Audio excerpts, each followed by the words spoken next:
هو الذي خلقكم من طين ثم قضى أجلا وأجل مسمى عنده ثم أنتم تمترون। তিনি তোমাদেরকে সৃষ্টি করেছেন কাদামাটি থেকে, তারপর নির্ধারণ করেছেন একটি কাল, আর তার কাছে আছে একটি নির্দিষ্ট কাল, তারপর তোমরা সন্দেহ করো।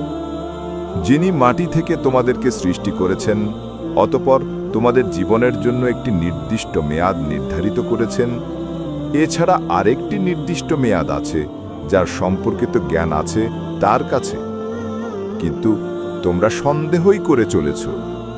অথচ তিনি তোমাদের মাটি হতে সৃষ্টি করেছেন, অতঃপর তোমাদের জীবনের জন্য একটি নির্দিষ্ট মেয়াদ নির্ধারণ করেছেন, এছাড়া আরও একটি নির্দিষ্ট মেয়াদ তার নিকট নির্ধারিত রয়েছে, কিন্তু এর পরেও তোমরা সন্দেহ করে থাকো। আল্লাহর সৃষ্ট ও মুখাপেক্ষী বলে মানুষকে নির্ভুল একত্ববাদের শিক্ষা দেওয়া হয়েছে। অতঃপর দ্বিতীয় আয়াতে মানুষকে বলা হয়েছে যে তোমার অস্তিত্ব স্বয়ং একটি ক্ষুদ্র জগৎ বিশেষ। যদি এরই সূচনা, পরিণতি ও বাসস্থানের প্রতি লক্ষ্য করা হয়, তবে একত্ববাদ একটা বাস্তব সত্য হয়ে সামনে ফুটে উঠবে। আল্লাহ বলেন, আল্লাহই সে সত্তা যিনি তোমাদেরকে মাটি থেকে সৃষ্টি করেছেন। আল্লাহ তাআলা আদম আলাইহিসসালামকে একটি বিশেষ পরিমাণ মাটি থেকে সৃষ্টি করেছেন। ইবনে কাসির সুরেগি সমগ্র পৃথিবীর অংশ এতে অন্তর্ভুক্ত ছিল। এই কারণে আদম সন্তানরা বর্ণ, আকার, চরিত্র ও অভ্যাসে বিভিন্ন।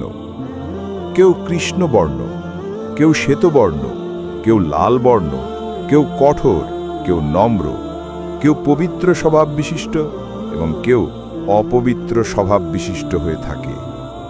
হাদিসে এসেছে, রাসূলুল্লাহ সাল্লাল্লাহু আলাইহি ওয়াসাল্লাম বলেছেন, আল্লাহ তাআলা আদমকে এমন এক মুষ্টি মাটি থেকে তৈরি করেছেন যে মুষ্টি সমস্ত মাটি থেকে নেওয়া হয়েছে, তাই আদম সন্তান মাটির মতোই হয়েছে। তাদের মধ্যে লাল, সাদা, কালো, আবার এর মাঝামাঝি রয়েছে। তাদের মধ্যে কেউ নম্র, কেউ চিন্তাগ্রস্ত, কেউ মন্দ, কেউ ভালো, কেউ এর মাঝামাঝি পর্যায়ের রয়েছে। আবু দাউদ 4693। পূর্বে আদম সন্তানদের সৃষ্টির সূচনা বর্ণনা করা হয়েছে, এখন এর পরিণতির দুটি মঞ্জিল উল্লেখ করা হয়েছে। একটি মানবের ব্যক্তিগত পরিণতি, যাকে মৃত্যু বলা হয়, আর অপরটি সমগ্র মানব গোষ্ঠীর ও তার উপকারে নিয়োজিত সৃষ্টি জগতের সবার সমষ্টিক পরিণতি, যাকে কিয়ামত বলা হয়।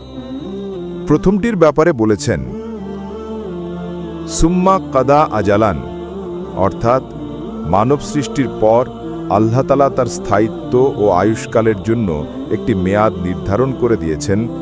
এই মেয়াদের শেষ প্রান্তে পৌঁছার নাম মৃত্যু। এ মেয়াদ মানবের জানা না থাকলেও এর প্রকৃতির সম্পর্কে মানুষ অবগত, কেননা সে সর্বদা সর্বত্র আশপাশের আদম সন্তানদেরকে মারা যেতে দেখে। এরপর সমগ্র বিশ্বের পরিণতি অর্থাৎ কিয়ামতের উল্লেখ করে বলা হয়েছে, আরও একটি মেয়াদ নির্দিষ্ট আছে যা একমাত্র তার কাছেই, অর্থাৎ আল্লাহই জানেন। এ মেয়াদের পূর্ণ জ্ঞান ফেরেশতাদের নেই এবং মানুষেরও নেই। সার কথা এই যে, প্রথম আয়াতে বৃহৎ জগৎ অর্থাৎ গোটা বিশ্বের অবস্থা সম্পর্কে বলা হয়েছে যে তা আল্লাহ তাআলা কর্তৃক সৃষ্ট, অনির্মিত। দ্বিতীয় আয়াতে এমনিভাবে ক্ষুদ্র জগৎ অর্থাৎ মানুষ যে আল্লাহর সৃষ্ট জীব তা বর্ণিত হয়েছে। এরপর মানুষকে শৈথিল্যচিকে জাগ্রত করার জন্য বলা হয়েছে যে প্রত্যেক মানুষের একটি বিশেষ আয়ুষ্কাল রয়েছে, যার পর তার মৃত্যু অবধারিত। প্রতিটি মানুষ এ বিষয়টি সর্বক্ষণ নিজের আশপাশে প্রত্যক্ষ করে। এটা যেহেতু সত্য, সেহেতু এরপরও আরেকটি সময় তাদের জন্য নির্ধারিত রয়েছে, যার ঘোষণা আল্লাহ নিজেই দিয়েছেন। সুতরাং এ ব্যাপারে সন্দেহ থাকতে পারে না। ইবন কাসির, সাআদি, আল মুনির, ফাতফুল কাদির, আত-তাহরির ওয়াত তানওয়ির এ কারণে আয়াতের শেষ ভাগে কিয়ামতের উপযুক্ততা প্রকাশার্থে বলা হয়েছে সুম্মা আনতুম তামতারুন, অর্থাৎ এহন সুস্পষ্ট যুক্তি প্রমাণ সত্ত্বেও তোমরা কিয়ামত সম্পর্কে সন্দেহ পোষণ করো, এটা অনুচিত। 1 অর্থাৎ তোমাদের পিতা আদম আলাইহিসসালামকে, যিনি তোমাদের মূল এবং যার থেকেই তোমাদের আবির্ভাব ঘটেছে। এর আরেকটি অর্থ এও হতে পারে যে তোমরা যে খাদ্য খাও তা সবই মাটি থেকেই জন্মায় এবং সেই খাদ্য থেকেই বীর্য তৈরি হয়, যা মায়ের গর্ভাশয়ে গিয়ে মানুষ সৃষ্টির কারণ হয়। এই হিসেবে তোমাদেরও সৃষ্টি মাটি থেকেই। 2 অর্থাৎ মৃত্যুর। 3 অর্থাৎ কিয়ামতের সময়। এর জ্ঞান কেবল আল্লাহই রাখেন, অর্থাৎ প্রথম আজাল অর্থাৎ নির্দিষ্টকাল বলতে জন্ম থেকে নিয়ে মৃত্যু পর্যন্ত মানুষের বয়সকে বোঝানো হয়েছে। আর দ্বিতীয় আজাল মুসাম্মা অর্থাৎ নির্ধারিত সময়সীমা বলতে মানুষের মৃত্যু থেকে নিয়ে কিয়ামত সংঘটিত হওয়া পর্যন্ত দুনিয়ার সম্পূর্ণ বয়সকে বোঝানো হয়েছে, যার পর সে সম্পূর্ণরূপে বিনাশ হয়ে যাবে এবং দ্বিতীয় আরেক দুনিয়া অর্থাৎ আখেরাতের জীবন শুরু হয়ে যাবে। 4 অর্থাৎ কিয়ামত সংঘটিত হওয়ার ব্যাপারে, যেমন কাফের ও মুশরিকরা বলতো যে যখন আমরা মরে মাটিতে মিশে যাব তখন কিভাবে আমাদেরকে পুনরায় জীবিত করা সম্ভব হবে। মহান আল্লাহ বলেন, যে সত্তা তোমাদেরকে প্রথমবার সৃষ্টি করেছে সেই সত্তাই তোমাদেরকে দ্বিতীয়বার জীবিত করবে। সূরা ইয়াসিন ৭৮-৭৯। বাকি অংশ দেখার জন্য আমাদের চ্যানেলটি সাবস্ক্রাইব করুন এবং পাশের বেল আইকন চাপুন, যাতে পরের এপিসোড প্রকাশ হলে সবার আগে দেখতে পান।